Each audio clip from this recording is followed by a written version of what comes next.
And good morning to you all. Welcome. I hope you can hear me properly. My name is Simon. Welcome to Flight Past, and we are continuing our story today about the Battle of Waterloo. In fact, we finished the Battle of Waterloo in terms of the actual day of the 18th, and we were talking about the Prussian pursuit of the French off the battlefield, and we got essentially to the crossroads of Quatre Bras, and I think if we turn around here you'll see these the area that I'm talking about, and this is where essentially Napoleon has got to on the evening of the 18th. He's been chased off the battlefield. Initially, the Imperial Guard were sort of walking off the battlefield in square, and then they moved into a column formation, and then they marched off the battlefield. But issues began for the French, not bigger the issues. On top of bigger issues, but when it got to this place here, which is Genappe, and Genappe is a small village town. It's got a stream through it, and the narrow streets of this village, as you see here on the left, basically meant that there was a big log jam here, and the Prussian cavalry were pursuing the French, and they were trying to essentially stop the French army from bivouacking.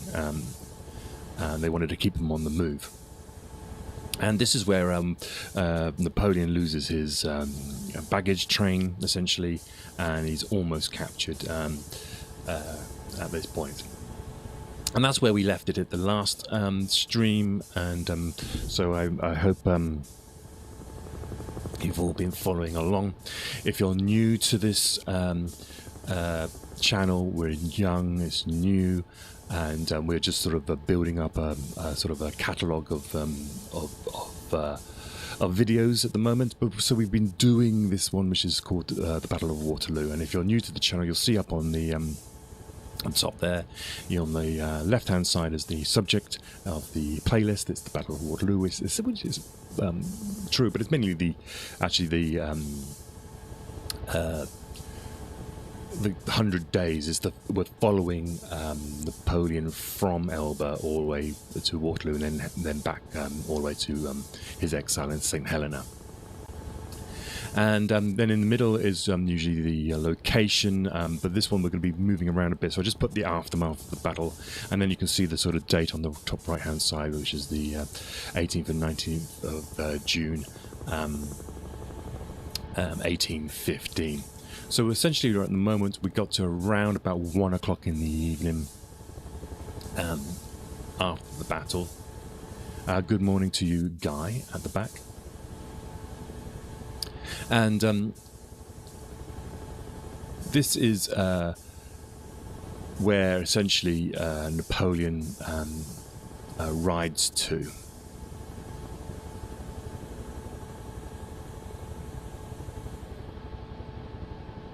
And he gets here around about 1 o'clock in the morning. And we're just coming up on the battlefield here of Quatre Bras. You can see the crossroads here. And where the white dot was where we talked about the Battle of Quatre Bras. It's here that it's believed that Napoleon, he's still thinking about rallying his army. Remember, this is where essentially where we are at the moment, was where Ney was on the 16th of June. So this is could be a good place to rally an army and turn them around and reface the Allies. He stands here at Quatre Bras with his grenadiers around a fire, and it's at this point that he sends a message via Soult to Grouchy who is, remember, is still at Wavre.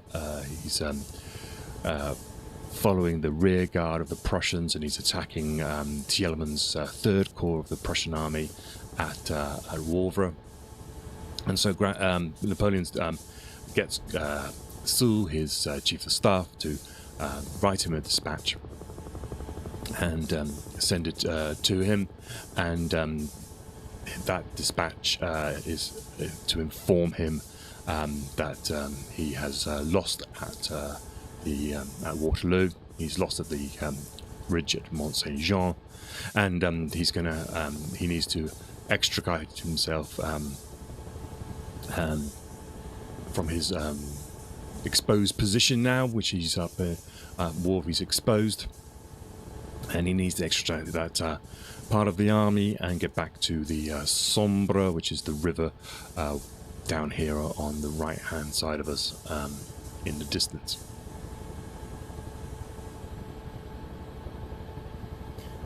So this messenger rides off from here and is heading towards Wavre. We'll fly over to that, and essentially this message is received by Grouchy around about 10:30 in the morning.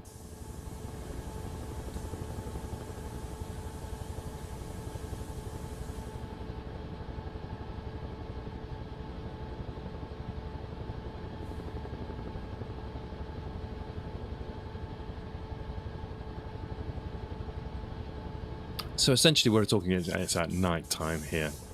Now for Napoleon, he's obviously interested in trying to rally his army, and it obviously becomes evident to him that he can't do it right now. He then retreats back to Charleroi, and essentially the seeds of panic is so strong in the French army that it's not there's chaos reigning in Charleroi, and the pressing of the Prussian army is so close that he's not able to rally his troops. And so Napoleon will arrive at Charleroi essentially around about 6 o'clock in the morning, and with the scenes there, he immediately departs and he heads to Philippeville. I'm just going to pause here and get the map up.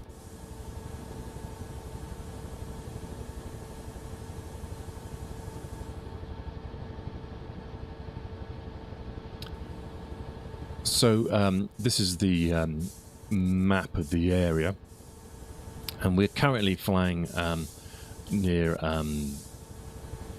you can just see we're sort of in this area around Genappe here, and number 3 is where the battlefield of Quatre Bras is. And so Napoleon has got to Charleroi by 6 o'clock in the morning on the 19th, and by 7 has left, and essentially he's by around about 9 o'clock he's arrived at this place here called Philippeville.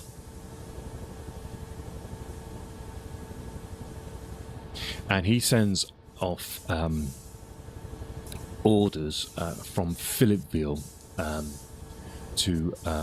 for the army to rally at a place called Léon. Now we passed Léon on the way to Waterloo, and it's this place here. Remember, this is actually a place where we flew past it. It's got I think it's got like a fort on a hill and stuff. And Léon essentially was where Napoleon stopped on his way to Waterloo and the campaign. And so he's decided here that the chaos in this area, Charleroi and the south of Belgium, is too much, and that to get back to Léon would be the best place to start his rallying of his army. And it's now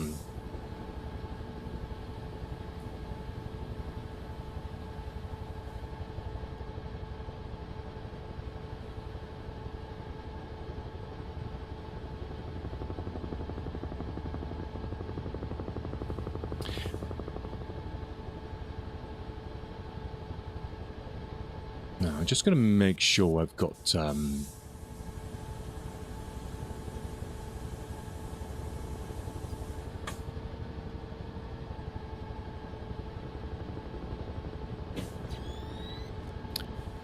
the correct weather on. I'm sorry, I've been away for a while, and I haven't actually I can't remember how to do some of these things.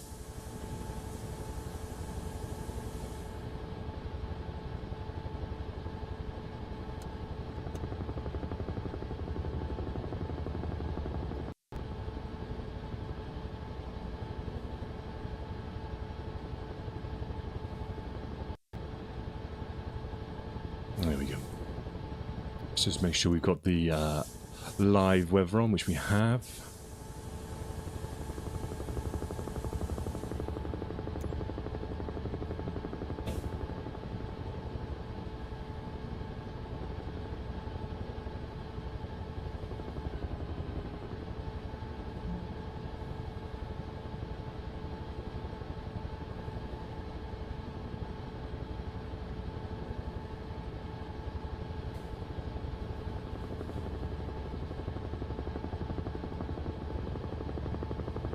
And just get the map up as well.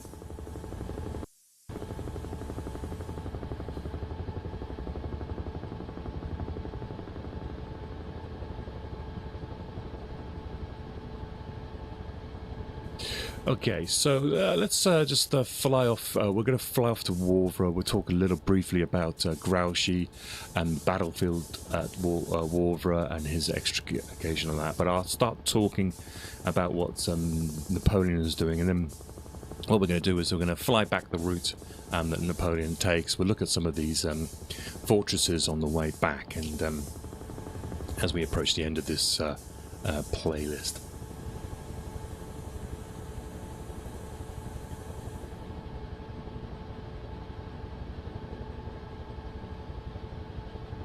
Now, if whilst we're just, I'm just sorting out my head around this, let me just say, please like and subscribe if you want to hear more of this content. We've done essentially almost 120 episodes just on the Battle of Waterloo. So if you're interested in that, go and check out the playlist. It's on YouTube at the moment. We've also done D-Day, and future plans at the moment of I've been doing a bit of research on the Falklands War, which seems to be in the news a lot at the moment, and we'll be doing other aspects of history going forwards. If you have any suggestions of what you want to hear, then please leave a comment below. At the end of all these videos, I stream live, by the way. The idea is that it's a discussion about history, so join in. If you've got any questions, feel free to ask them. If you want to see anywhere, then please feel free to join in. I'm on Microsoft Flight Simulator 2024, so if you have got this flight simulator, you can join me. I'm on the European West server, so just find Brussels, and you'll find, at the moment I'm flying around to the south of there. You can do a flyby and all that sort of stuff. These videos are, by the way, are cut up into little chunks, manageable chunks, and reposted onto YouTube. So go there if you want to follow the story, or you've missed something. And you probably know by now, if you have been listening, that it's a little bit of a relaxed attitude to this. We're not in any rush to get this done, and in the future, because the numbers are so low at the moment, we will probably go back and revisit some of these campaigns. Follow a goal, by the way. Twitch at the moment, it's 76, so if you want to press that follow thing, that would be really handy. For some reason, Twitch wants me to get to 80 followers, which would be nice. I don't do this for anything apart from myself. It's basically for all you sort of historians out there who love to put a finger in a history book where the map section is, and we're just using the flight sim, its satellite technology, to essentially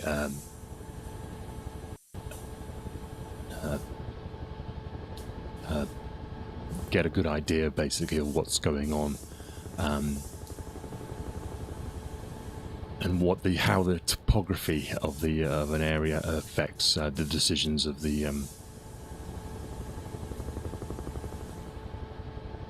made at the time.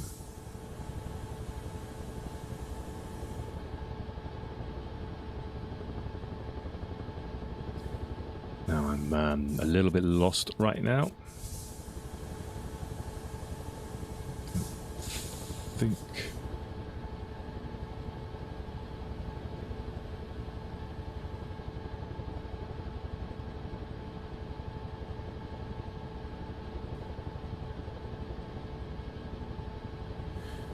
this essentially is the area to the east of the battlefield where the Prussians are operating. And I think hopefully you've got a good sense of the battle, and actually the role that the Prussians make is huge. And I think the politics after the Battle of Waterloo played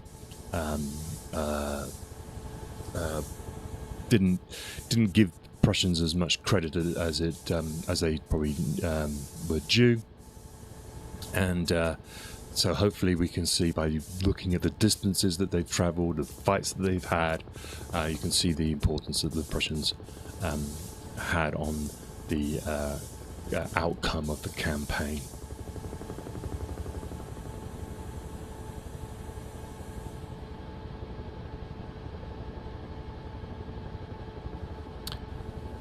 Right, I'm going to take a quick break there, and what you'll hear is some music.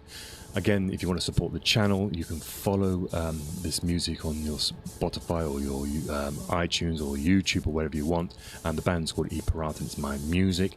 It is free at the moment, the music. You can download it. I don't want any information. I don't want your email or anything like that. Just have it, listen to it. And that's on Bandcamp. So search for E-Pirate, and E, capital P, I-R-A-T-E-N, and you will find that music there. And that will just be great, because that just helps me out a little bit. I will be back in a few minutes. For all those who are watching live, who are not many of you, then I'll be back in a few minutes, and you know the drill.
Welcome back to Flight Past, and my name is Simon, and I just moved the helicopter, got a little bit lost there.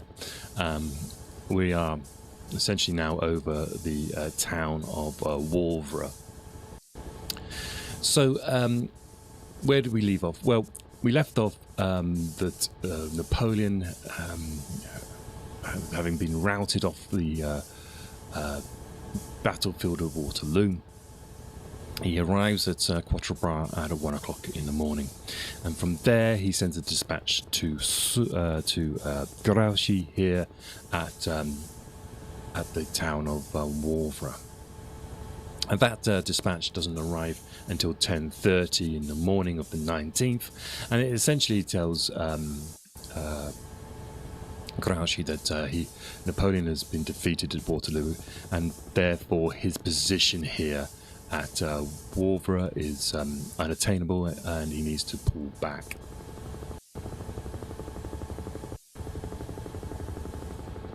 So this is Waterloo. Now remember, I will go a brief recap. Grouchy was sent off to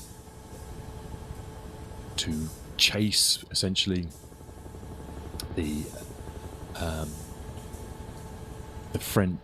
Prussians off the battlefield of Ligny. But the way that the battlefield of Ligny Battle of Ligny had ended, it was a bit of a whimper, really, rather than a blast. Unlike here at Waterloo, where the Prussians were aggressive in their pursuit of the French off the battlefield, at Ligny, the pursuit of the Prussians by the French wasn't as pressing. And maybe that's why the Prussians realised that they got away with one at Ligny, and that's why they pressed so hard after the Battle of Waterloo. The French essentially allows the Prussians to pull away from Ligny and manage to get themselves to reorganise. And a number of other factors affected the French pursuit. One of them was that a lot of stragglers, deserters, left, and around about 8,000 Prussians basically retreated off towards the town of Namur, which was to the east. But they essentially 3 corps remained commandable, and they happened to have been moved off towards the north, and from some luck and judgment, the Prussians decide to withdraw northwards to remain in contact with Wellington on their right flank. But because the order for Grouchy to go and chase the Prussians was so slack, so late, on the essentially on the 17th, for some reason Napoleon was lethargic on that day. There was something happened essentially that I think he just lacked his usual verve, and Grouchy goes off, and his immediate job, as it were, was to just find out where the Prussians had gone. So let's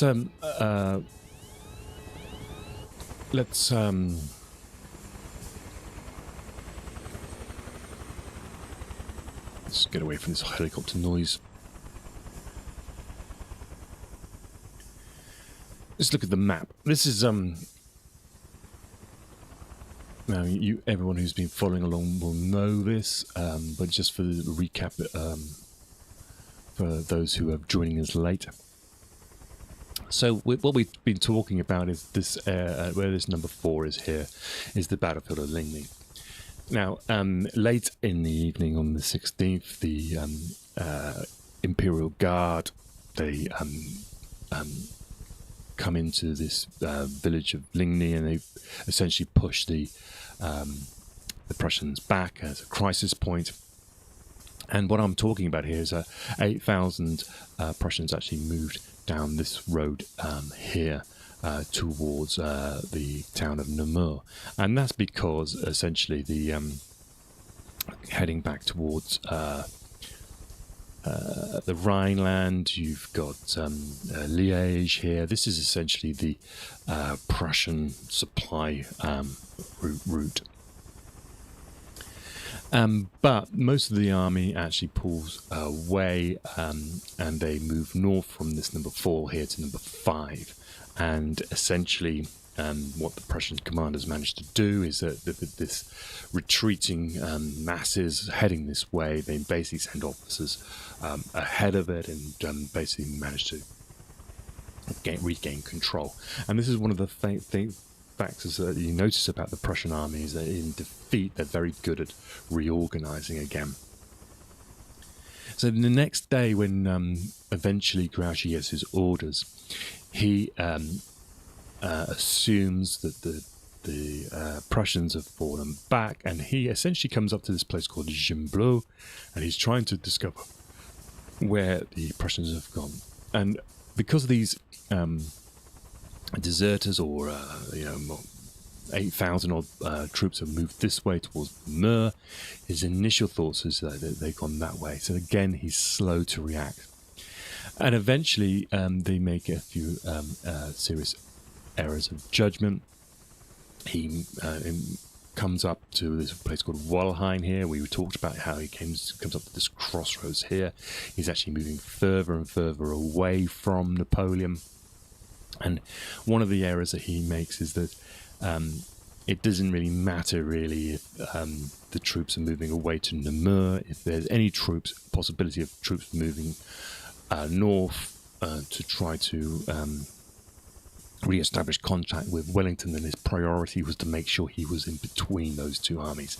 And he doesn't do that because he moves too far, essentially, to the east, and therefore he's coming around from the Walheim here up to Dion-le-Mont, and he's essentially coming up behind the Prussians. And this allows the Prussians to put a rear guard. What we're looking at here at Wavre, by the way, and Le Male, and down towards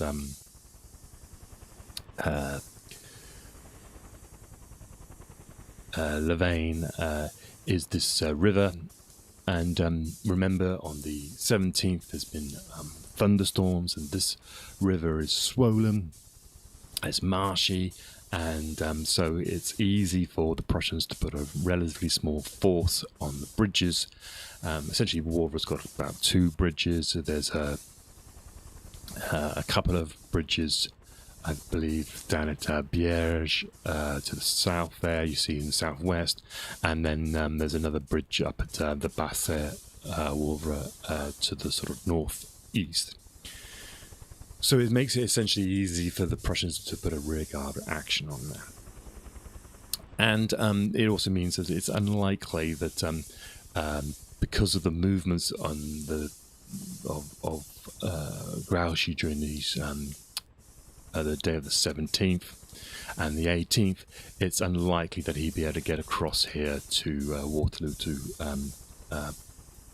support Napoleon. So essentially what's happened is that a third of the French army have been led astray, or led too far. They got too far apart, so the messengers going in between them were taking longer. And as you can see here, if I just close this map for a time, you can see here, this is the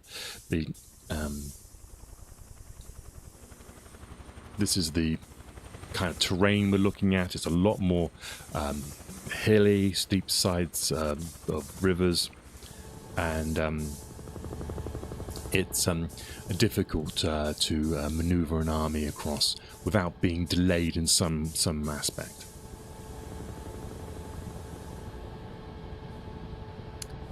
Okay, so now remember, if we're talking about dispatches, we remember that Grouchy has sent Napoleon a message late at night, I believe it was, on the 17th, to say that he believes that a number of corps of Prussian troops have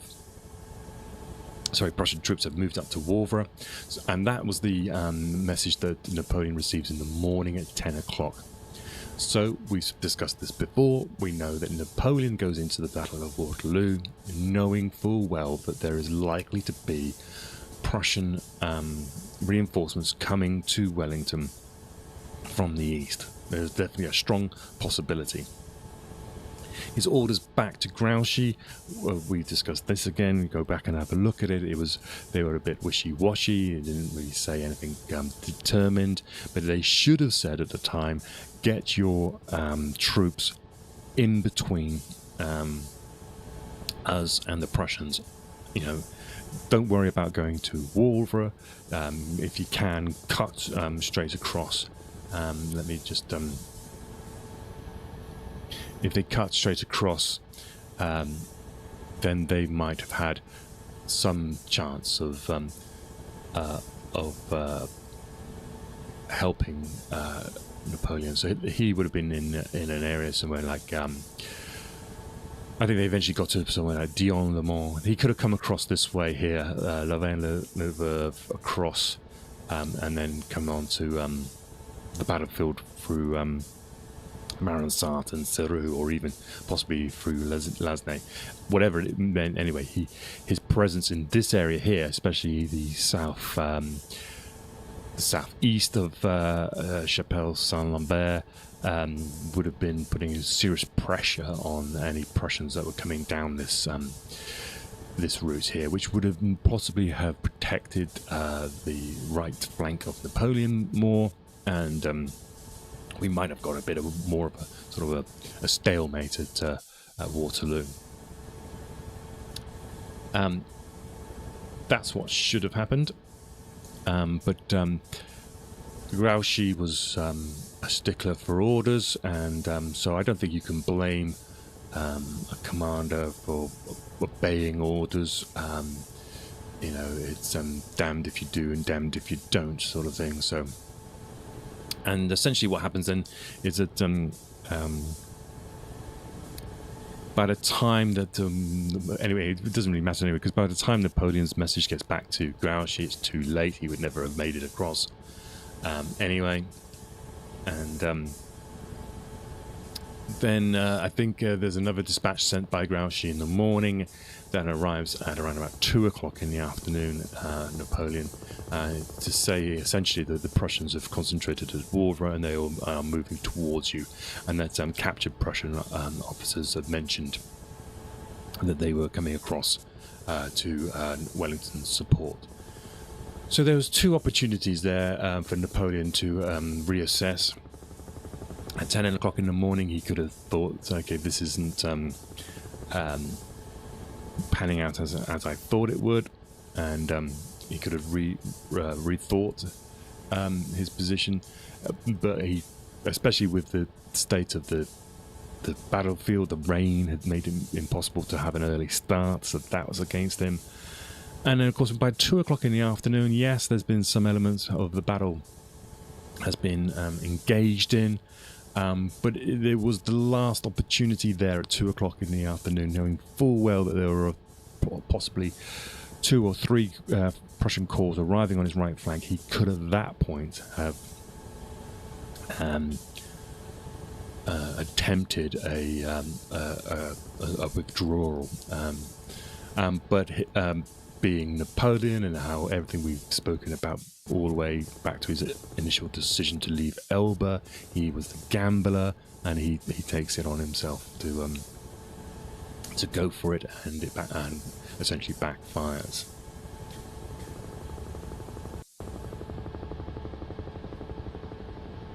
So here at Wavre, we've essentially got briefly, we've got the Third Corps of the Prussians just below us here, defending the town of Wavre, which has got 2 bridges across it. and they're facing a stiff opposition with 30,000 odd troops of Grouchy trying to get across these bridges. Now the fighting of the day goes on most of the day, and into the next day, and so Grouchy's manages to essentially get across this thing. He's essentially defeats Thielman at this point, and he's actually preparing at this point to for what he knows is that he's just going to carry on to Brussels. He's fully prepared to do that. But at 10:30 in the morning on the 19th of June, he receives this dispatch that Napoleon had written at 1 o'clock in the morning from the old battlefield of Quatre Bras, and essentially saying that he's been defeated. And the news to Grouchy is so surprising at this point. And this dispatch rider has arrived, and he hasn't got any papers with him. That Grouchy actually believes that this guy is a spy, and he can't believe it. As I say, he's actually, his forces are all intact in this area, and he's actually thinking, we're going to march here on Brussels. But what he's actually found himself now is that he's a relatively small force. As I say, probably in the region of 30,000, who are now behind a possible combined hostile force of something in the region of 150,000. And so he's now got to go from this mindset of we're going to be victoriously marching into Brussels to basically extracting this force back into France. And so it doesn't, if you think about how exposed he is up here right now, this is a pretty mean feat for him to do.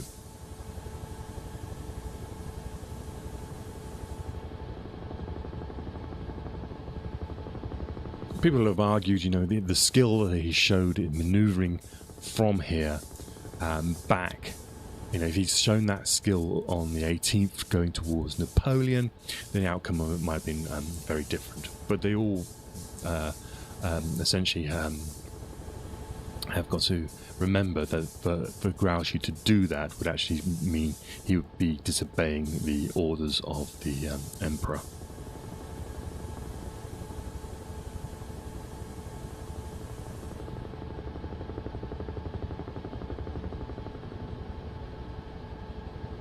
Right.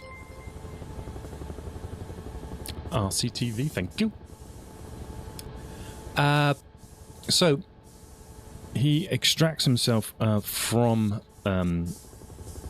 Wavre, and let's now turn and we'll fly, and we're going to do the retreat into France. In fact, this will probably be a good place just to have a quick break. So, as you just saw there from our RCTV, if you are watching, please follow. It's really, really heartwarming to see that going on.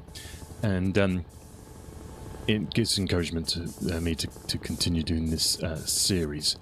So we're going to fly now back, and we're going to show the way that Grouchy extracts himself, and we're going to see then the journey back to Paris, and that will be in the next one. So don't go away. It's just a couple of minutes, but if you're watching on YouTube, we'll see you in the next episode.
Welcome, everybody, to Fly Past. My name's Simon, and we're talking today about continuing the story about Waterloo. We're in the aftermath of the battle at the moment. We've just been discussing Napoleon's orders to Grouchy, who was at Wavre, essentially to pull back. And we are now flying, we're going to fly essentially all the way back to Paris. We probably won't be able to do that just yet. But we're going to discuss the way that the French army retreats. And for many people, the Battle of Waterloo ends on the 18th of June. The famous order of the general advance by Wellington. Essentially, they feel that is just the end of it. But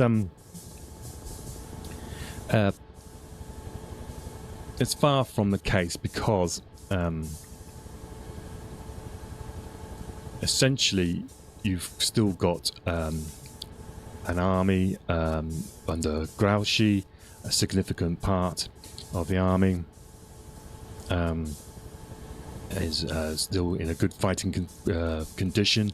Like you say, they were literally about to move on to Brussels until they got the message from Napoleon to say that he had been defeated on Waterloo. And we've seen before with the Prussians at Ligny, they managed to fall back, reorganize, and then be successful within a few days.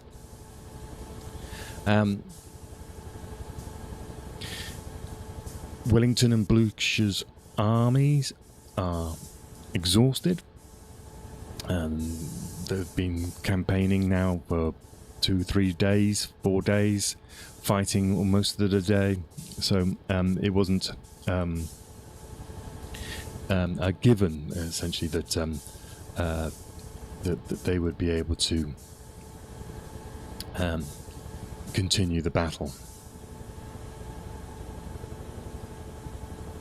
Thielmann's corps, remember, was out on a limb. It'd been sort of knocked back at Wavre. It was not really in a position to come to any aid. And Napoleon, don't doubt Napoleon's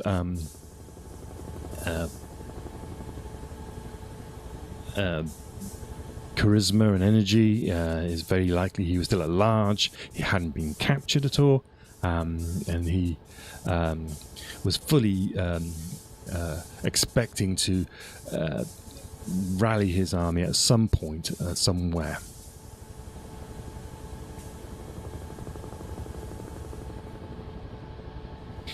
And as we've seen, we talked about in the last episode, and Napoleon had already given orders for sort of a general sort of grouping of troops to take place at the town of Laon. And if you have just joined me, I use this map because it's a little bit easier to see. So we're talking that he is knocked back. Napoleon is pulled back, and he's gone through Charleroi to Philippeville, and he's given an order to essentially get the army to this place here, Laon. So there's no doubt that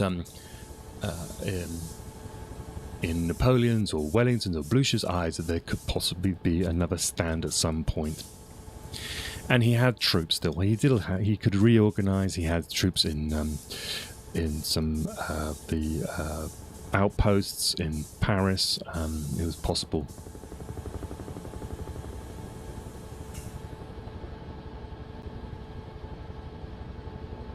And of course, we know from history, from the campaign of 1814, when he's retreating through Europe, Napoleon showed the ability to recuperate after a setback on many occasions.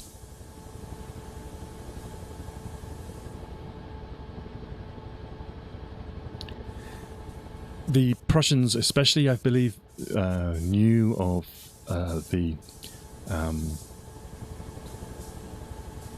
the importance of a pursuit. They pressed hard. They've come across here. This is the route we're taking here. This is where the Prussians are coming through. You can see below us is the Bois de Paris, and this is where the Prussians streamed out onto the battlefield of Waterloo, which you can see here where my white dot is. And this is a 25-kilometer walk, march, heavy roads. They come out here, they fight. There's heavy fighting in Place Noire. They are fighting the reserve, and Place Noire is this area just here. They're fighting the Imperial Guard in this area, the Young Guard. So this is not easy fighting at all.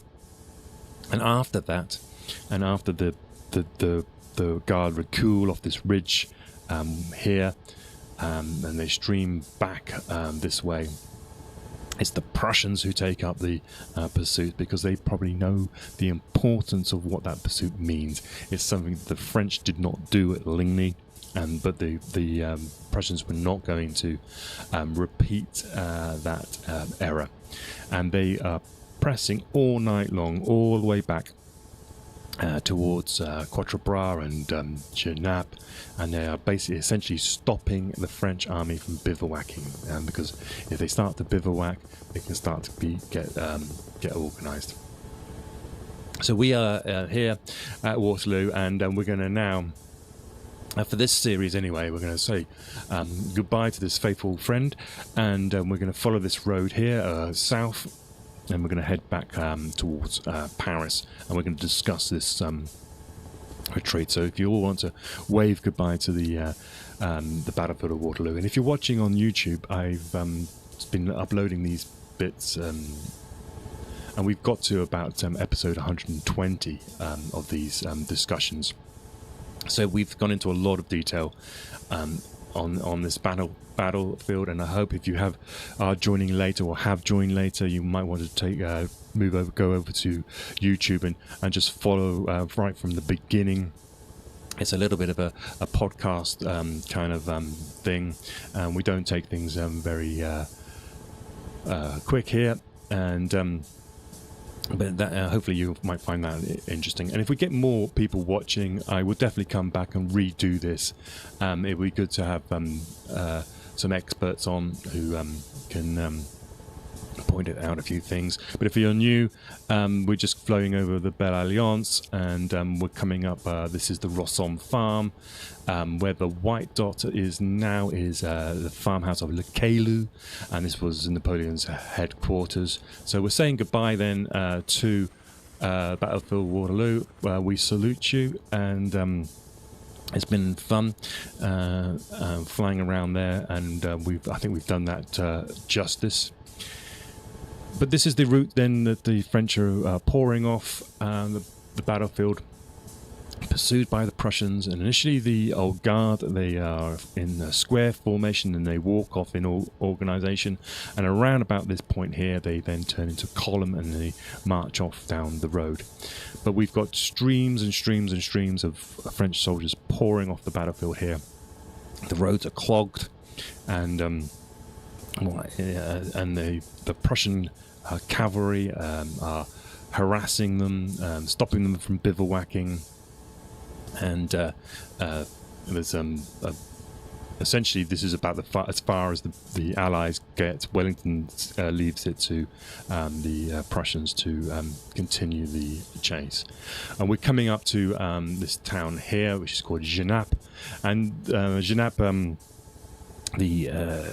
Napoleon is sort of taken here, but the streets are narrow, and his baggage train gets caught up in this little town. It's got a little bridge, small brook or river, and the Prussians are pressing them, and it means that they essentially they have to abandon the baggage in this little town here.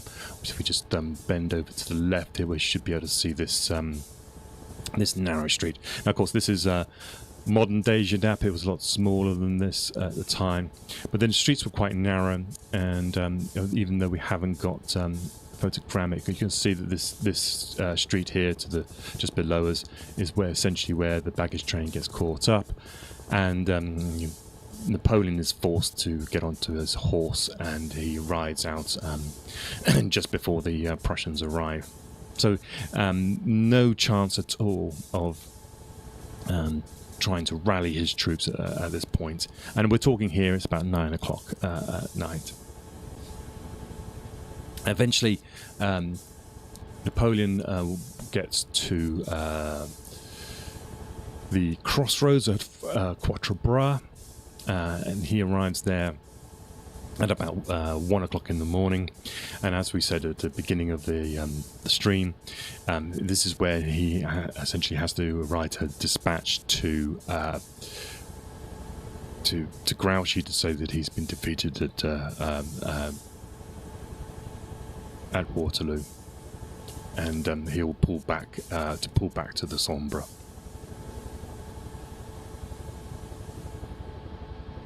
And this is the battlefield here. Essentially, this is the crossroads of Quatre Bras, and here is the battlefield of Quatre Bras. So this is where Napoleon got to at around about 1 o'clock in the morning. So again, if you're interested in the Battle of Quatre Bras, this happened on the 16th of June, and essentially you've got this road here was where the British Allied front line is. French were over here, and this all down here was all woods. Go back, I think it's around about episode 50 on the YouTube playlist. You'll see a whole discussion of this this battlefield here. Which was essentially the Allies trying to come to the Prussians' support over at the battlefield of Ligny, which is essentially here. You can just see this place where it says Bray and Wangnele. This is the essentially the right flank of the Prussian army on the 16th.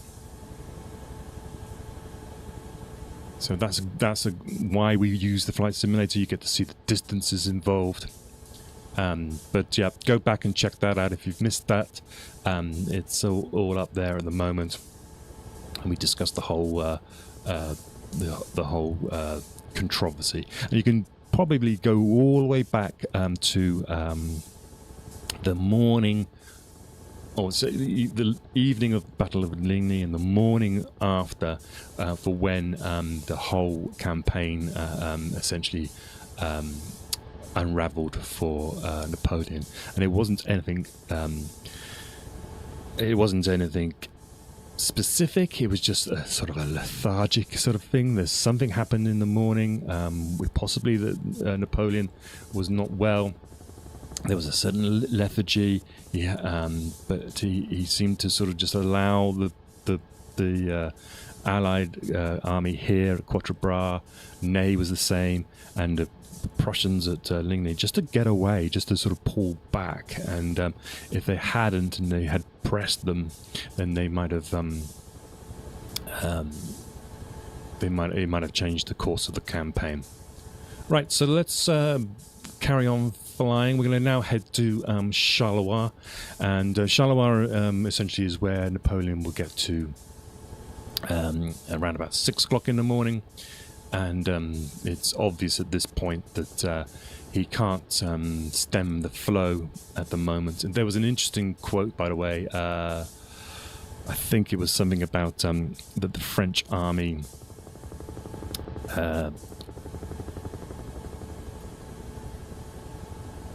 it's something like the French army is this is it says there's an old adage that said that the French were more than men in attack but less than women in retreat. Now I don't want to be misogynist or anything like that, but is essentially that was the sort of the saying that was going at the time.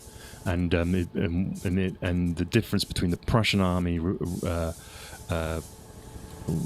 reorganizing after Ligny and the comparison with the French army after Waterloo is quite interesting to see. We've got some weird textures going on here. Hopefully this isn't going to affect the stream too much.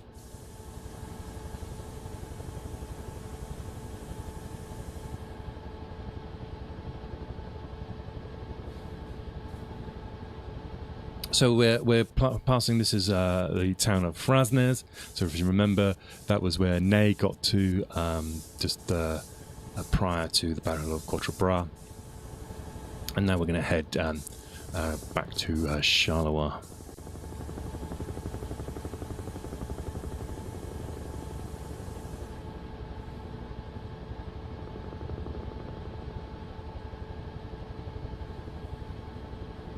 So the whole idea that I'm trying to get across here is that the battle being won is one thing, but the campaign had not been won. And so it's interesting to see that we always talk about that, the wave of the cocked hat at Waterloo seemed to signify the end of the campaign, but it was not at all. And it was essentially the hot pursuit of the Prussians that turned this defeat of the battle into a defeat of the campaign. And the Prussians knew as well that nothing now would matter unless they got to Paris. The Prussians and the Allied armies had to get to Paris and remove Napoleon. They couldn't just stop here at the border, at the French border. It had to mean now that the permanent removal of Napoleon from the head of government. And so they just and that was their focus all the way.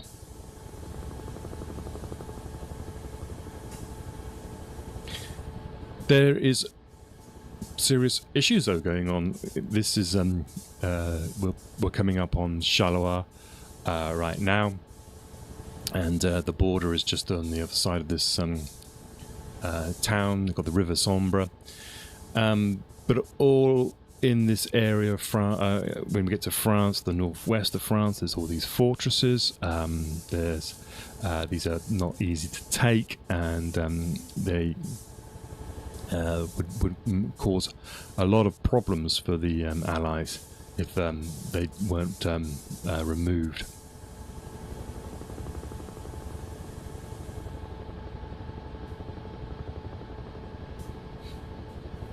And a lot, still at this time, there was a lot of support for Napoleon.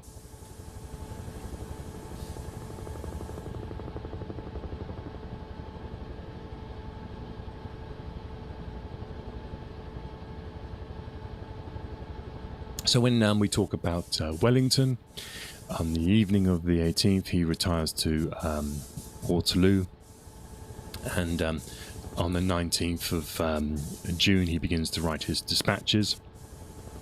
And Nassau, who is the Blücher's effectively the chief of staff, but he was essentially the lead commander. Blücher's more of a sort of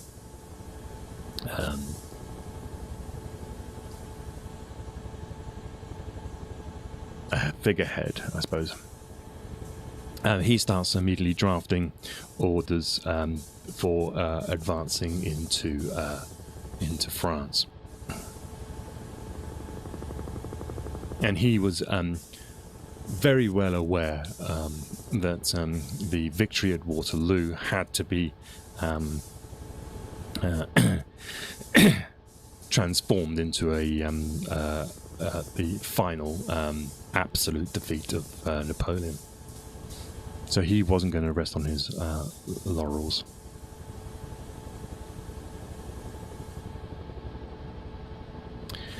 So here we have the River Sambre below us, and for the retreating French army, the bridges here at Charleroi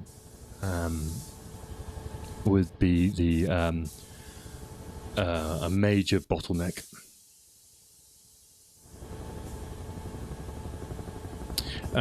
Gneisenau sends off orders to Zieten, and he's told to take his first corps, Prussian First Corps, and to march towards Charleroi on the 19th, and to take these bridges.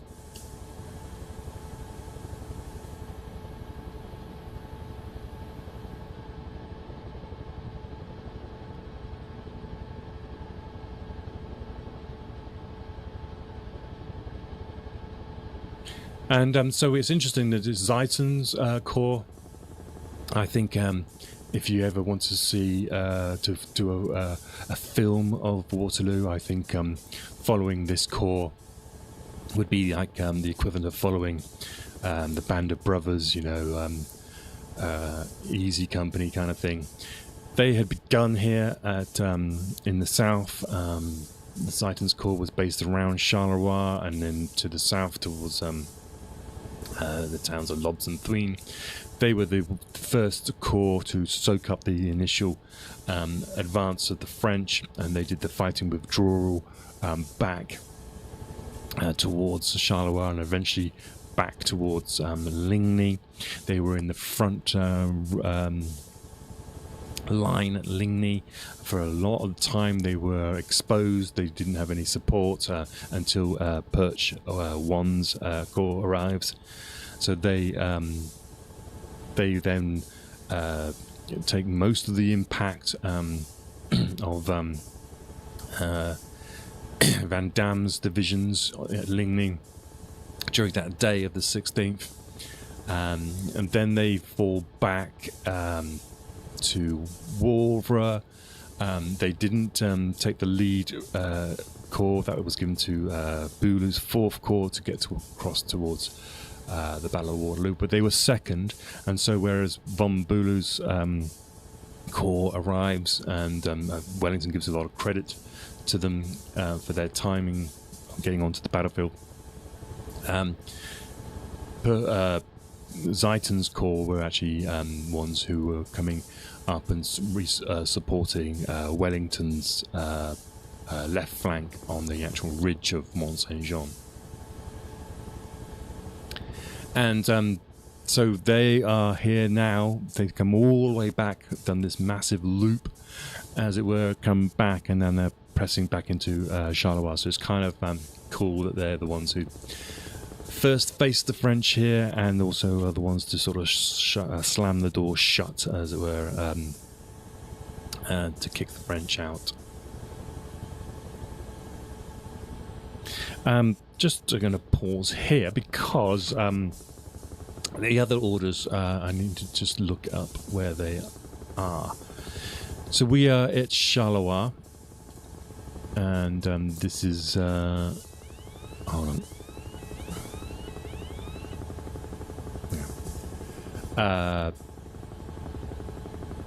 Which is this here. So we're just flying around this town here. Now, just stop that noise.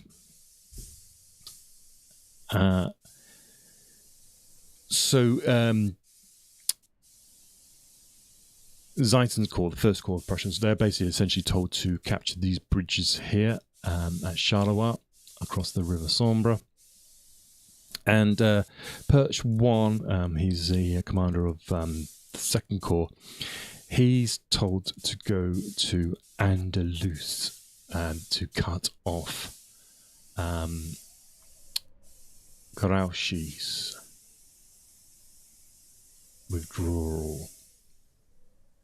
Now, I'm not sure where that is.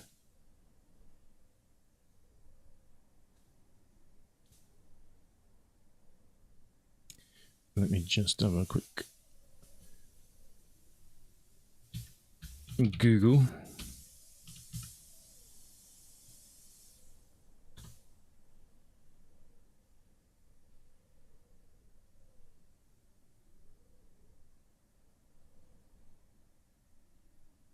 Okay, so it's actually on the other side. So Andalus is over here.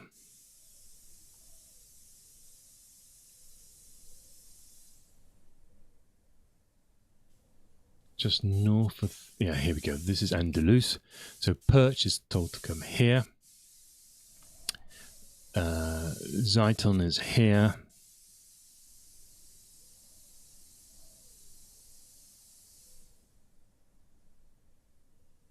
and Bulu's corps is sent to Fontaine l'Evêque, which is here.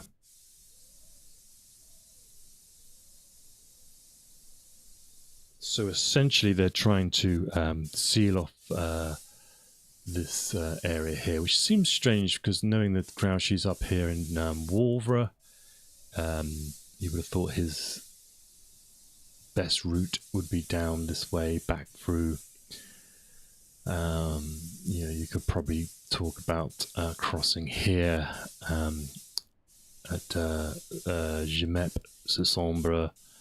This sort of area here would probably be a better place if you wanted to try to cut off Grouchy's retreat.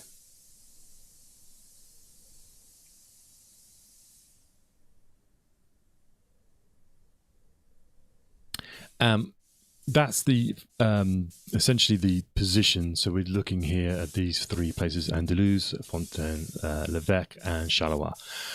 We will take a quick break here. When I come back, I'll fly that little route there. And what we also see is that's where the Prussians are, and Wellington's pursuit is essentially like a day behind. He gets his army, I believe, on the 19th. They start to approach Nivelles here, so they're a little bit behind. But we'll take a quick break, essentially here, and we'll when we come back, I'll fly that little route there so you can see those positions that the Prussians managed to get to on the evening of the 19th. So again, if you found this interesting, a follow would be lovely. If not, then a follow still would be lovely. But if you've got any suggestions, by the way, that'd be great. If you've got any questions, ask questions. If you want to see anything, please mention it. Again, the music you'll hear is my music. It's Iparaten, capital E, capital Piraten, and the music is free on Bandcamp. Go and get it. I don't want anything for it. You can have it free. I don't even need an email. And I will be back. For everyone watching on Twitch, I'll be back in a few minutes. For everybody on YouTube, I'll see you in the next episode.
That track, by the way, is Where Are You Now by E. Paraton. You can grab that if you want. It's on Bandcamp. Just go over there and type in capital E, capital P, Iraten, and it's on me. We are gonna. We're here. We're at Charleroi, and we're following the retreat of the French from Waterloo, and we are on our way. Currently, we're at Charleroi, and we're just showing you where the orders of the Prussian army were given to, and Zieten was given essentially this place here. Charleroi. It's all along the River Sambre, and then we have Perch, who was given the place of Andalus, and Boulou's corps was essentially sent to this place here called Fontaine-l'Evêque, all designed to try to harry the French, push them back, and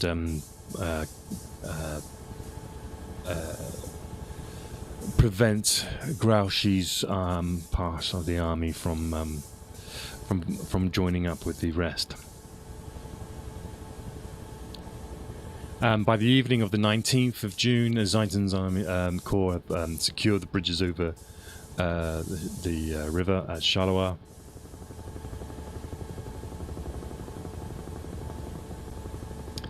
And Boulou's army was bivouacked here at Fontaine-l'Evêque.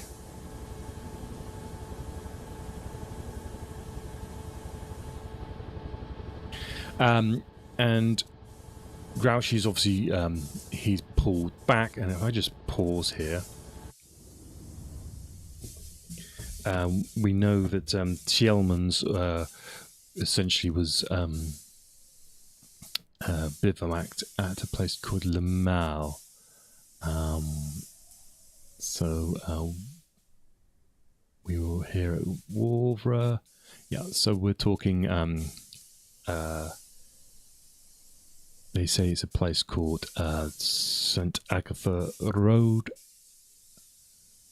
and Le Mal, well, there's Le Mal. I'm not sure where St. Agatha.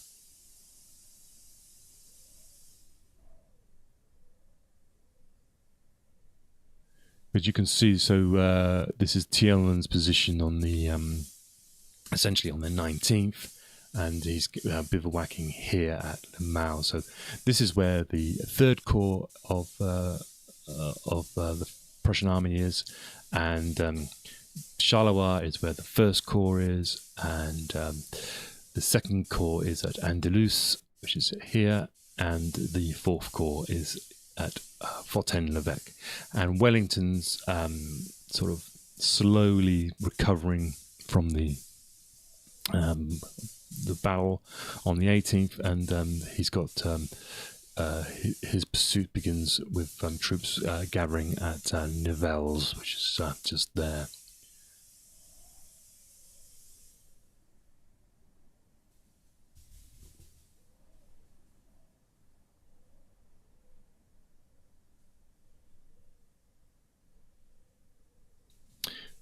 Go, right, let's carry on. We'll just fly over to this Andalus.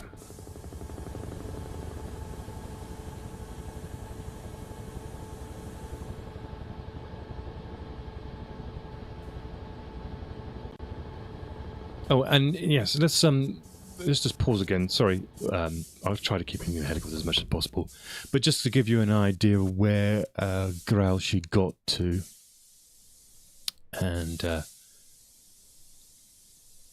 so he receives obviously his message that Napoleon is defeated, and he's here at Wavre now. On the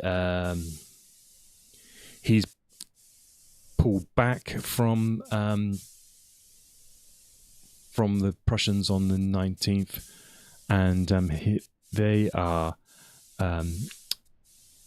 essentially Let me zoom out a little bit.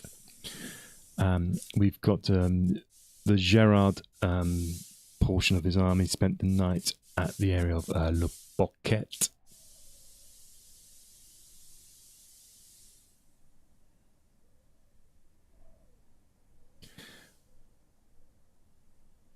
I don't know if anyone can see where that is. Let's see if we can find the other ones. Van Damme was at a place called La Falaise.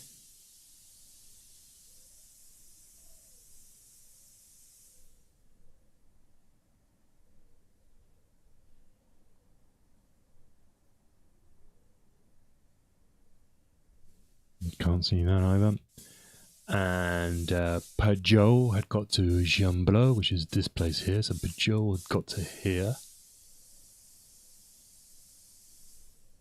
And Exelvens had actually got to Namur. So we got one Namur, Gembloux.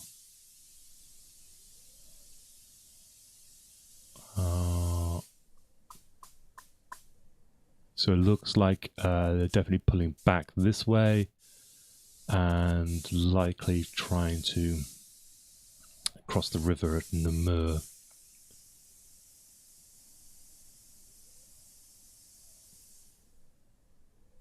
I can't see the other. I will have a look, see if I can find where those other places are, but it looks like that's the route that they're taking, so they're definitely not going down to Charleroi. They're not going. They're just heading down towards Namur, and then from Namur we'll find out where they go from there. So that's the French. That's Grouchy's motion.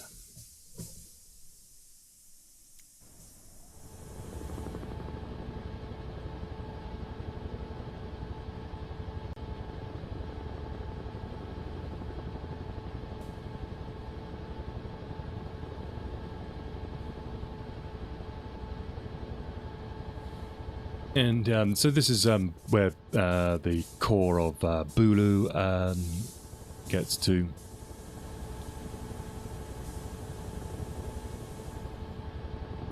On the evening of the 19th of June 1815.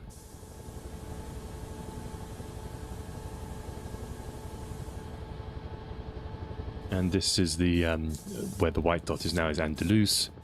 So that's where Perch's core got. So you can see they're in a line east-west. And this is the, if you remember or interested, this is the route that the French took into Belgium. They advanced in 3 columns with this is the area that they actually advanced into. Okay, so let's talk about Napoleon's part wing of the army. I mentioned he got to heading towards Philippeville, and so we'll head that way. But before we do, we're just going to head south here. This is Andalus, and you can see over here below us Thuin and Lobs. That was obviously a significant part of the initial attack of the French. And Napoleon's army begins to start to recover around about the 19th. And parts of d'Erlon and Rail's corps managed to rally in the area of Beaumont and Philippeville. So let's just going to quickly pause there. Let's see where that is, and then we can fly it. Just use this map because it's a lot easier, to be honest, to interact with. So we are currently here, just between Font l'Evêque and Andalus. We're going to head south now. Beaumont is down here. this was the, if you remember, the initial attack route of the central part of Napoleon's columns. And so this is the area here, Philippeville, Beaumont, is where the Ryle and d'Erlon's corps are beginning to form up, and they will then pull back to this place here called Avesnes-sur-Helper. That is where they are drawn back together again. So the route of the French Napoleon's part is coming from Charleroi. They're coming down, essentially reversing the way that they came in at the beginning of the campaign. So let's fly that route.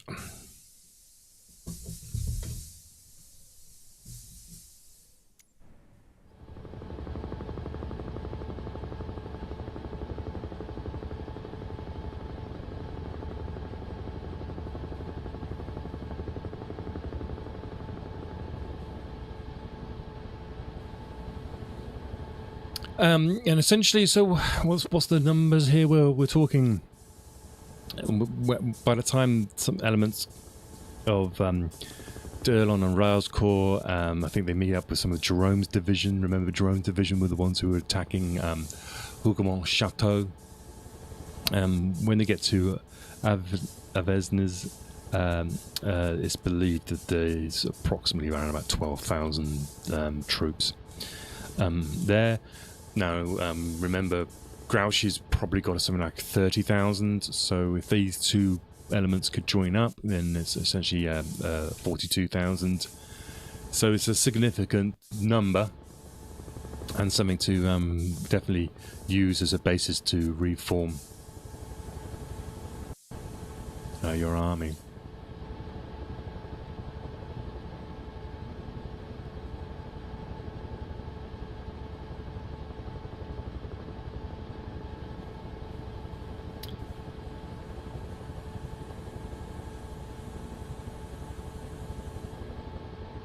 And also numbers of the Imperial Guard would arrive here.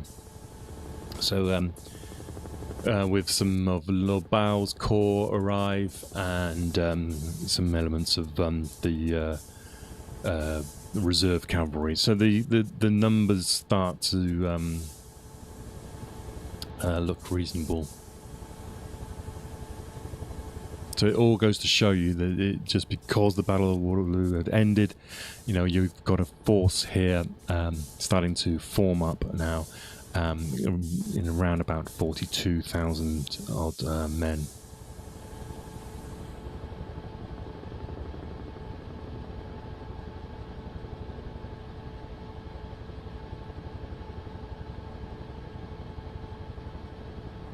So this is Lobs and Thuin.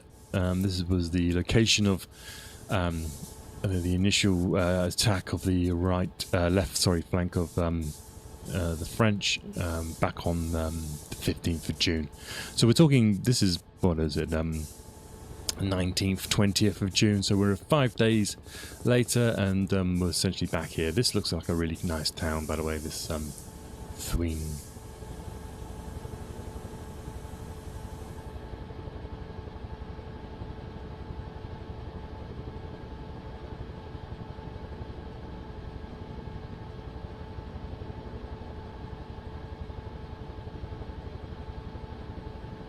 Just going to make sure I'm going the right way.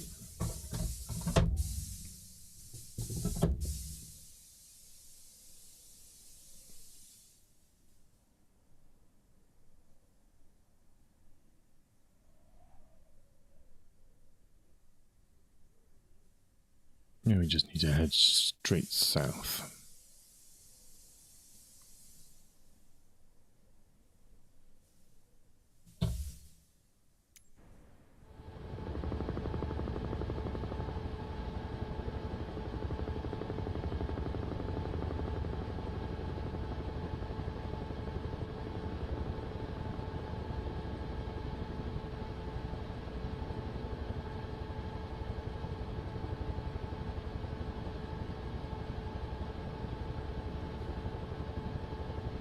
And here we go. This is the town of Beaumont, just up here on where the white dot is. So Philippeville is over here somewhere.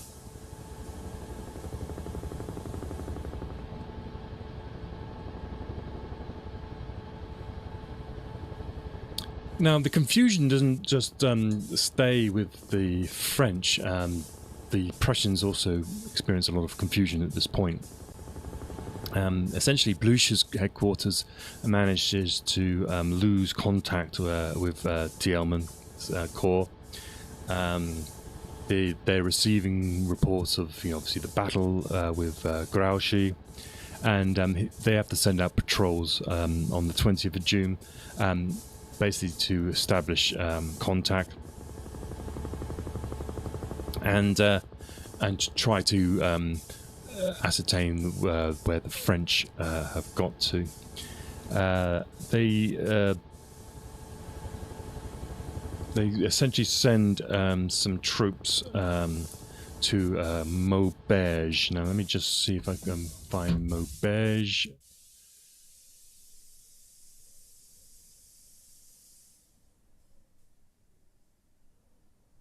Which is it's to our right here. This place here, Maubeuge or Maubeuge.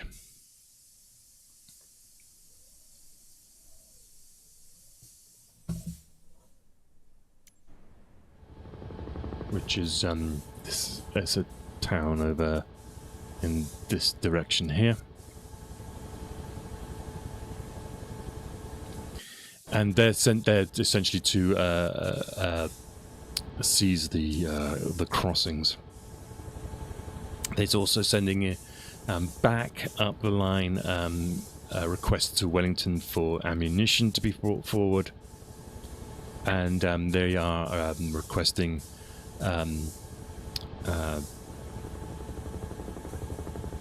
howitzers, mortars, to be moved forward because they know that they're going to essentially come across a number of French fortresses on the way.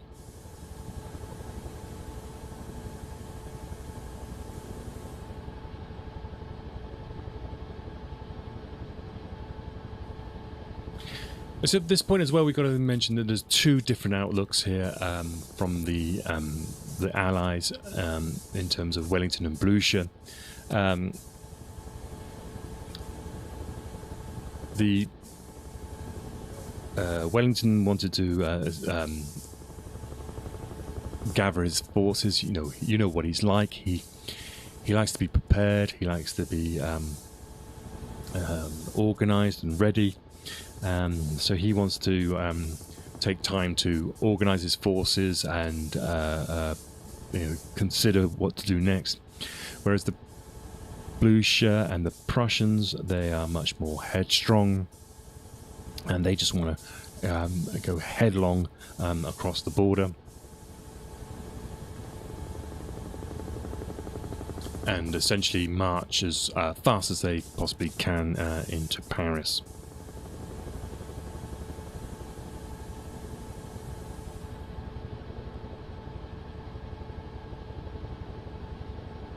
The difference between the two armies as we go forwards. Well, first of all, there's whoever gets to Paris first, they essentially feel that they have more of a claim on what happens. That's possibly true. This might also mean why there's a rewriting of sort of some of the history afterwards, making the Prussian involvement seem less. This is Beaumont, by the way, and if you remember, Beaumont was where it all sort of began on the 15th. Difference between the two armies as well. Wellington was very keen to make sure that the British army were professional when marching into France. He ordered that all requisitions would be paid for. He knew that the hearts and minds battle had to begin, and that there was no point in going into France and pushing the civilians back into the arms of Napoleon even more. So he knew that you had to win the hearts and minds. The Prussians, they had a different outlook on the way they would treat the French. They had a lot of poor memories of how the French treated them during the French occupation of Prussia.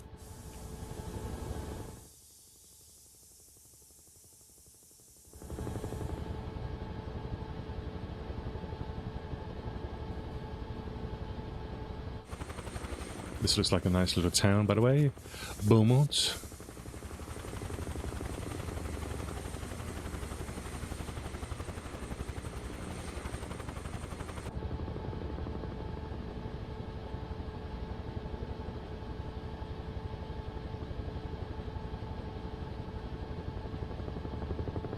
So essentially, the Prussians were going into France with the idea that if they can grab any loot, they're going to get it.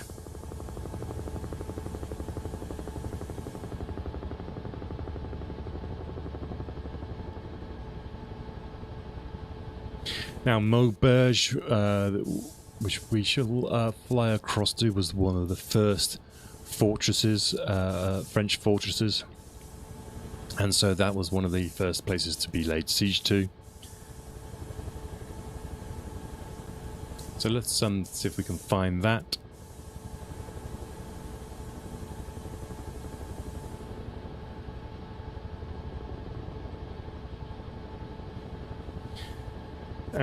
The problem that these armies had at the time as well was that Blucher wanted to get to Paris as quickly as possible, and that's all very well. But if you think about the Prussian army and the way it's moved around the battlefield, around the campaign area, the splitting up of the corps, Thielmans is up at near Wavre, and 3 are down here. At this stage, their supply chain is in complete confusion,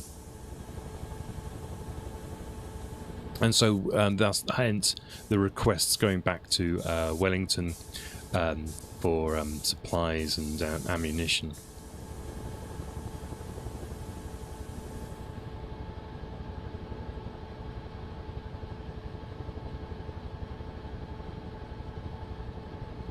Now we're just going to try and find this Maubeuge, see if we can see the remains of the fort. So this is Maubeuge. It's just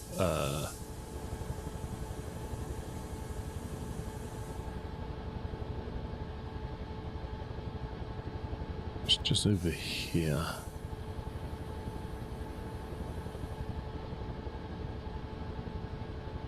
So it's just to the sort of Jaumont is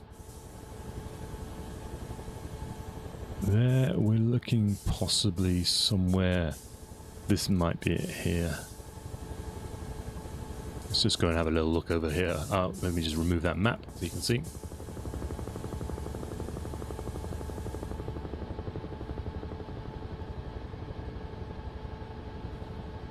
Yeah, so Maubeuge is one of the sort of many forts on the way back into France. So you can see how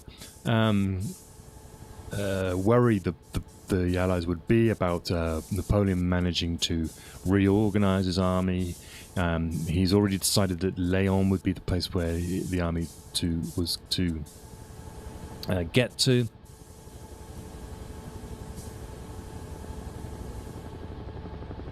And so that's a few fortresses behind.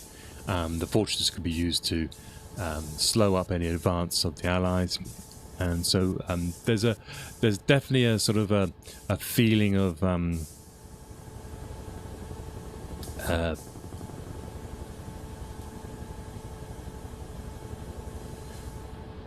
there's a pressing need to get on with it.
Okay, so I think Maubeuge is just here.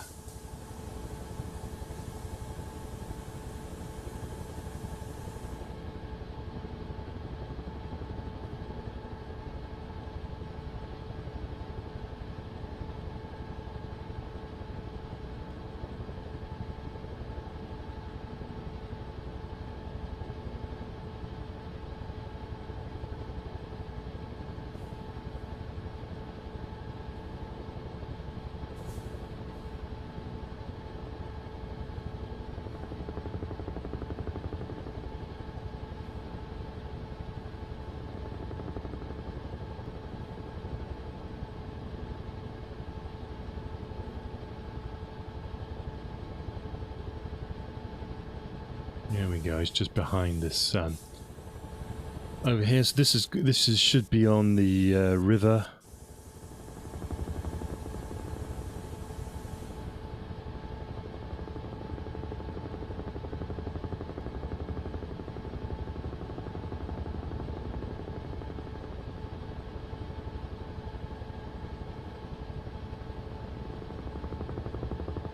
Blucher was very headstrong, wanted to push on through, and Gnasser was a little bit more wary. He knew that there was the need to rest the troops, and possibly going gung-ho into France might not be the best idea.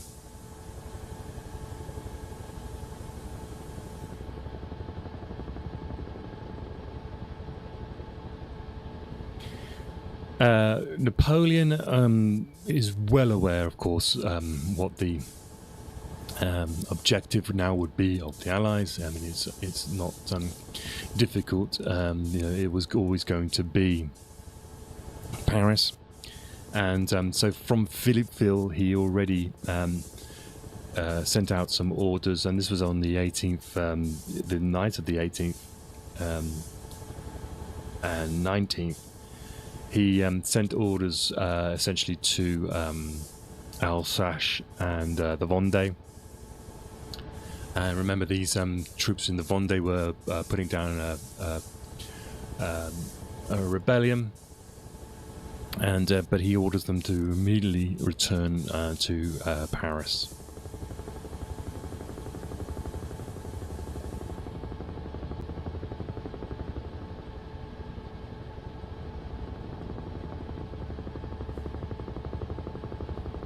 This is Maubeuge here, so you can see the river, and this is one of the first fortresses that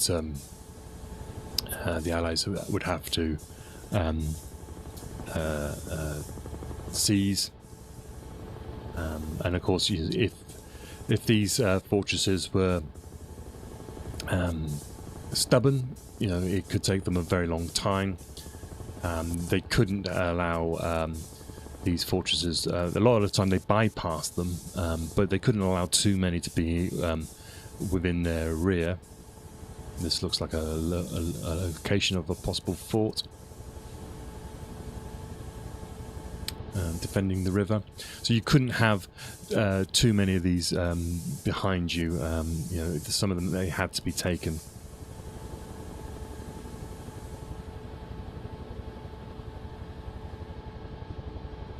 So on the morning of the 20th of June, 1815, Blucher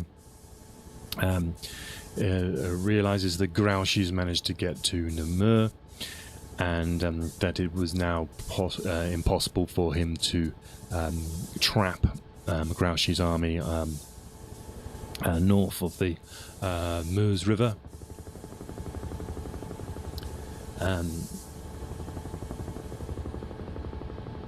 And so he directs his corps now to move south towards Avesnes along the highway to Paris. Some elements of Purchase Corps were sent to establish contact and reinforce Thielmann's corps.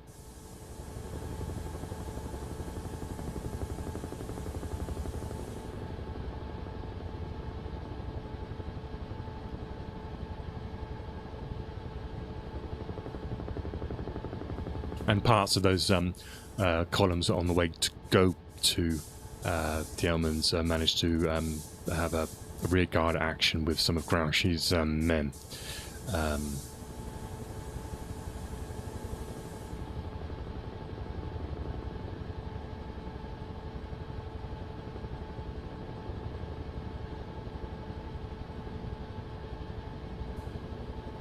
So just to show you what I mean here, this is the Grouchy's moving across to... he's moved south, but he's not coming back through Charleroi. He's decided that he's going to go to Namur. And with the Purchase Corps coming across to join up with the Elmans, they become the vanguard that start to chase Grouchy's troops into Namur. And then they managed to get across the river there.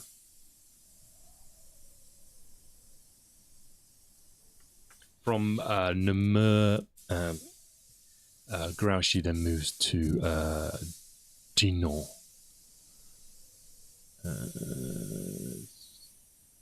Yeah, so there's he heads south towards Dinan. And essentially blockades the bridges behind him, puts burning wood on the bridges, stops, tries to stop the Prussians from following them too closely.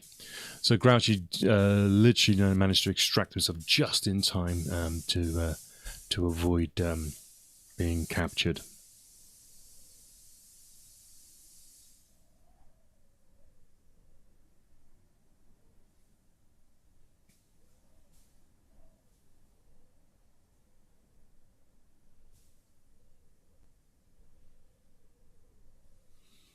And so that's parts of Purchase Corps at Namur. Zieten, who's at Charleroi, he's ordered down to Avesnes. Boulou's Corps, who was at Fontaine-l'Evêque, he's sent to Maubeuge to blockade that fortress, which we're just over here.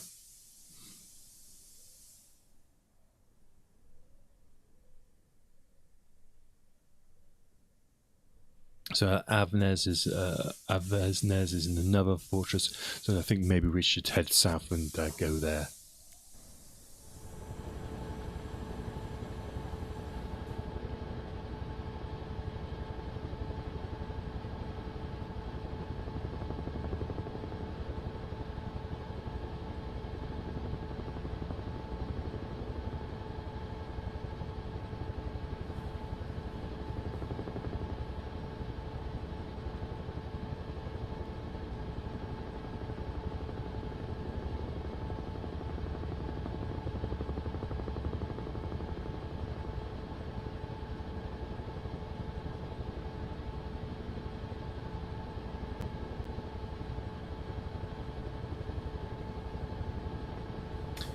Okay, so we'll head to Avesnes, and I think we're coming up on 2 hours. I think we'll call that a day for this stream. Let me just get rid of that map.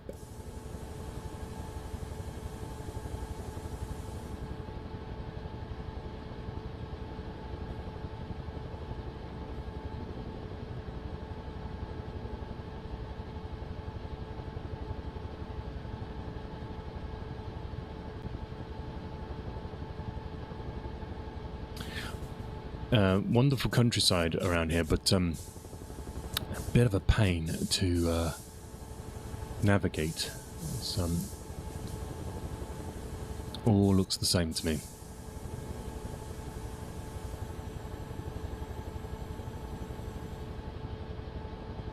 But if we just head south,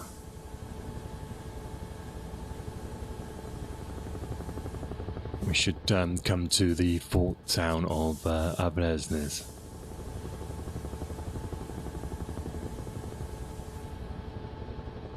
Avesnes is whoops. is reached on the 21st of June by Zaitan's corps.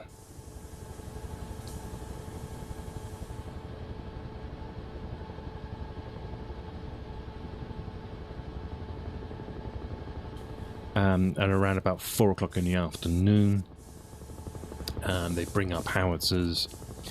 They demand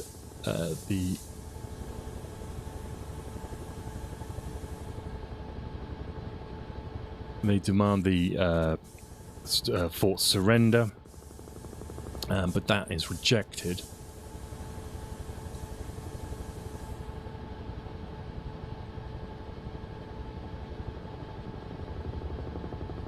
And so they begin to bombard the fortress. Avnez is one of these very essential parts of the Armée du Nord, the French Armée du Nord. It's quite a significant base.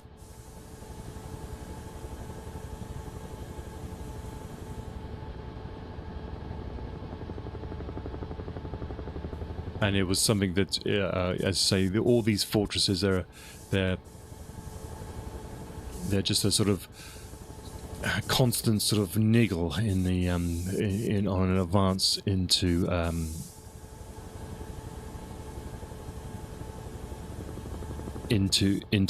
France. You can't bypass too many of them. Some of them have to be taken. Because you can't have them at any point cutting your sort of supply lines. But each fortress that you have to essentially siege,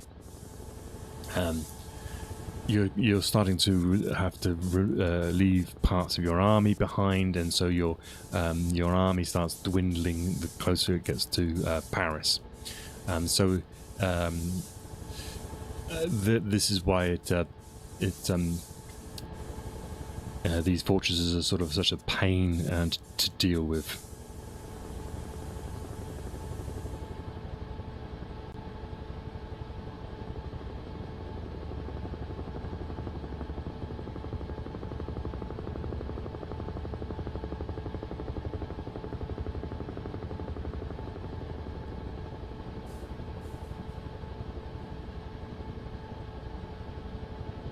Let's just make sure I'm going the right way. Let's grab the map again.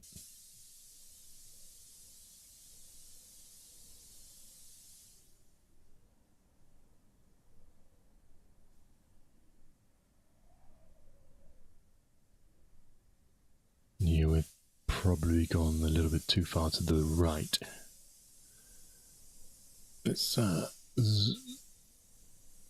Let's go a bit more to the left.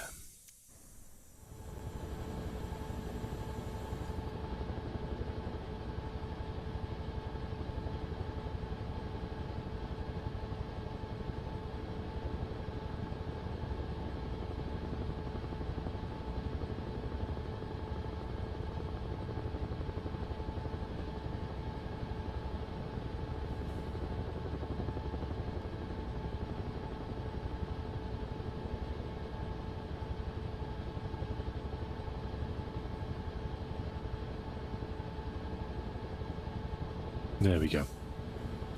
So this is the town of Avesnes. Now, Zaitan, as I say, starts his siege here, asks for the commander to surrender. He refuses, continues to bombard. There's an initial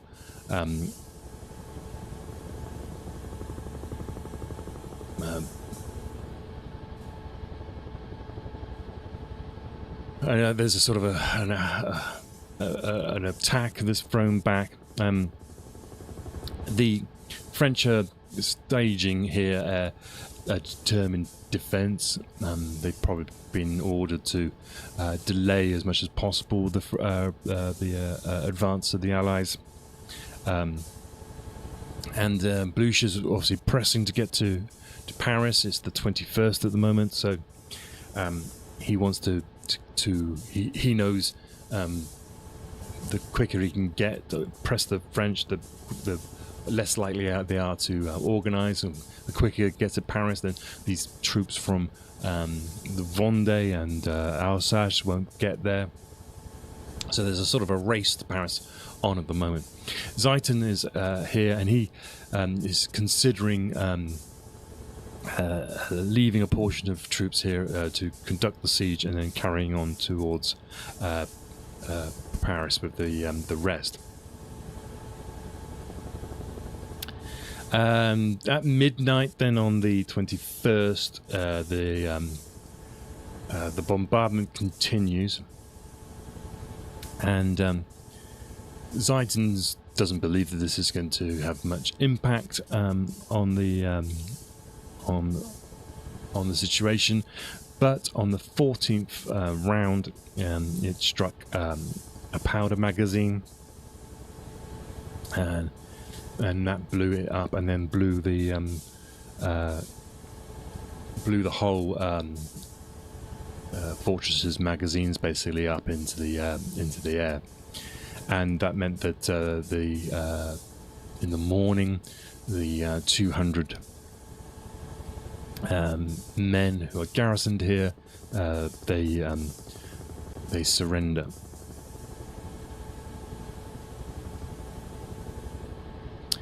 And this is this place here.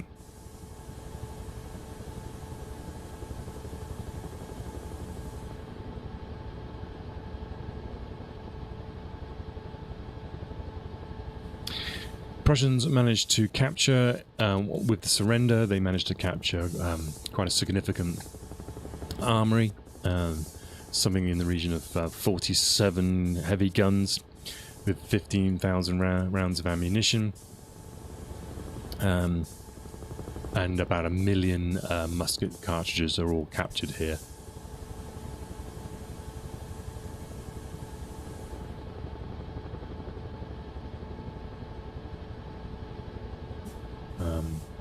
Whether we can see the actual fortress or not, this doesn't look to be photogrammic.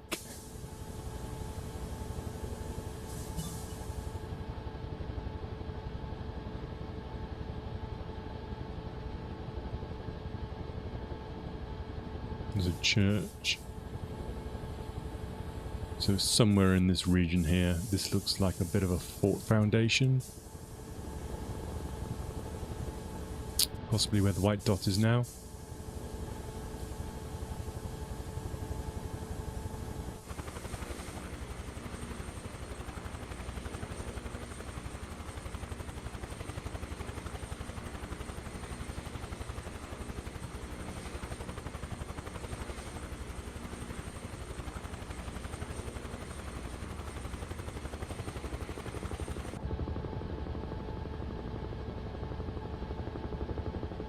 So essentially what happens here is, maybe by a lucky shot, the Prussians have managed to capture this castle, and also managed to essentially get a supply depot on their route.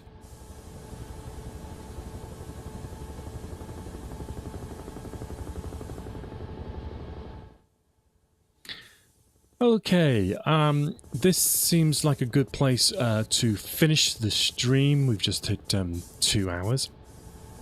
So in this part of the stream, then, we've followed the Prussian army and Wellington's army as they press the French away from the battlefield of Waterloo, and we've managed to get back here to Avesnes, and this is essentially where the Waterloo campaign had begun, and is now where we've got back to. And it's interesting that Zieten's corps is the one who first met the French, is the one who's now pushing them back into France and on the way back. So we'll leave it there. The next stream will probably be tomorrow, probably at about the same time. And we will follow the journey of the Prussian and Allied armies towards Paris, and we'll start talking about Napoleon's abdication, and then we will. So I'm looking maybe one or two more streams in order to wrap up this playlist. So I'd like to thank everybody who has joined in today. If you are watching, thank you very much for your follows. We are only 3 away from hitting 80. I have no idea what that means, but it's 80. It's really important. I mean, it's 80. It's one more than 79. It's got to happen. Such exciting times on the channel, you wouldn't believe it. So that's one way you can support me, is just doing that. If you're on YouTube, you can subscribe. That's handy. Like, comment, love, hug, and all those wonderful things that everyone loves doing all the time. And I say, if you like the music that comes at the end of these little sections, it's by my band E Piraten, spelt capital E, capital P, Iraten, E Piraten, and that is on. You can find it on all the normal streaming services, but the music is free for you to download at Bandcamp. Just go and search that, and you can have it for free. Don't even ask for an email. Why would I want your email? I'm not going to talk to you. You just have it free on me. Just give it a listen, and that would be really cool. For anybody else who wonders what the hell has this guy been doing, I'd like to thank you for even thinking that.